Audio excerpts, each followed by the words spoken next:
As promised, I wanted to go over one of the main reasons why the big toe may not be able to extend backwards. I find the culprit to a lot of times be a muscle called our Peroneus Longus. Our Peroneus Longus starts at the outer portion of our lower leg, wraps all the way down behind our ankle bone, and then wraps under the foot to our first ray. So on my foot model, it attaches right at the bottom of the first metatarsal. Its job is to help depress that first metatarsal down, which then starts an unlocking mechanism so the big toe can slide and glide backwards properly. If we don't have that depression and unlocking, instead we have the big toe almost jamming into the bone behind it, and a lot of times this can cause pain at that joint and even eventually lead to bone spurs forming at the top of that big toe. So tomorrow I want to go over one of my favorite exercises to help get the Peroneus Longus activating the way it should and hopefully unlock that big toe. Hey everyone, so today we're going to go over an exercise to help activate the Peroneus Longus that I talked about in my post yesterday.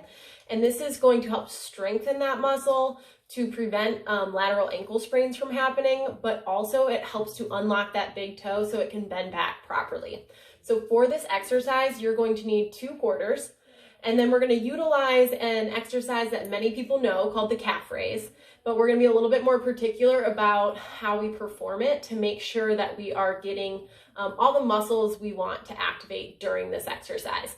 So for the setup, you're going to place the quarters just about 6 inches apart or so on the ground next to a wall, and then we're going to place our ball of our big toe or our metatarsal head right on that quarter.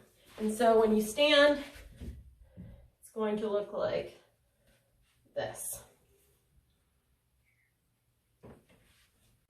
Okay, so once again, when we set up, we're going to make sure the quarter is right under the ball of the big toe on both sides.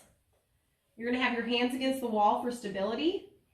You're going to keep your knees nice and straight, and then you're going to perform the heel raise or calf raise, but while you do it, you're going to think about crushing that quarter beneath the ball of your big toe and then maintaining pressure even as you lower down. Crush that quarter beneath the big toe. Keep crushing it even as you go down. This helps to keep the ankles in a nice neutral position. When I find people are not using their Peroneus Longus correctly, their heel raises fall out to the side and they have a lot of pressure through the outside toes.